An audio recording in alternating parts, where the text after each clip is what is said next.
دسې غوا دې واخیسته، میخه دې واخیستله، قربانۍ په نیت دې واخیستله، هغه چې تا کور ته راوستلو نو په هغې کې پی دي. پی علما فرمایي چې پی دي پکې نو حکم یې دا دی چې اوبه واخله، اوبه ور وشینده چې دا پی بره وخیژئ، تیلوه شي بیا نه. او که ډېرې زیاتې وي چې بغیر د دې ګزاره نه کېږي چې لوشلې دي نه د تکلیف وي، بیا ولوشې چې څومره پی وي ته بیا نه استعماله، غریبو کره بیا ورولېږې صدقه کوې بیا.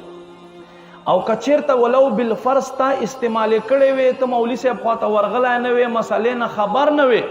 او تا پی استعمالې کړې وې، سیر، 2 سیره، 5 سیره، هر چې څومره وې، نو هغې قیمت ته به حساب وکړې، بیا به دوره قیمت صدقه کوې. دقسې یو ځناور تا حلال کړو، اوس د ده په خېټه کې بچی دی، هغه دا مسله عامه ده، شریعت هېڅ نه دي پرېښودي، هر څه یې واضح بیان کړي دي. یو میخه غوا ته واخیستله، اختر په ورځ دې حلاله کړه، بچی پکې راووتو. اوس که بچی مړ وي خو بس سیټ دی، که مردار دی ته وې بس سیټ دی که، او که ژوندی وي خو تا ته اجازت ته چې څنګه دی مور حلاله کړه دقسې دی هم حلال که، غوښه ستا دپاره ټیک دی، ستا دپاره ټیک دی، په دې کې هېڅ کراهت نشته، خو اله چې دا ژوندی وي،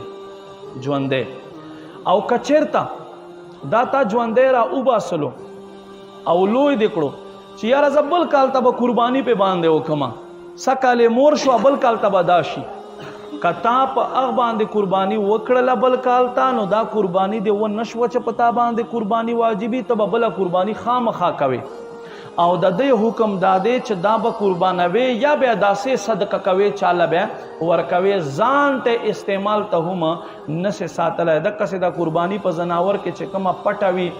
د کومه سرمنې وي، کم چې څومره ځناور په شیزونو کې دا ښارونو کې ښایسته تیار کړي وي، دوی ته مرۍ ته پټې مټې او دا شیزونه ورڅولي، دا هم ګورې په خپل استعمال کې به نه راولوي، دا به هم چې ته غریب ته ورکوي، صدقه کوي به، دا به هم تقسیموي، ځان له به نه استعمالوي.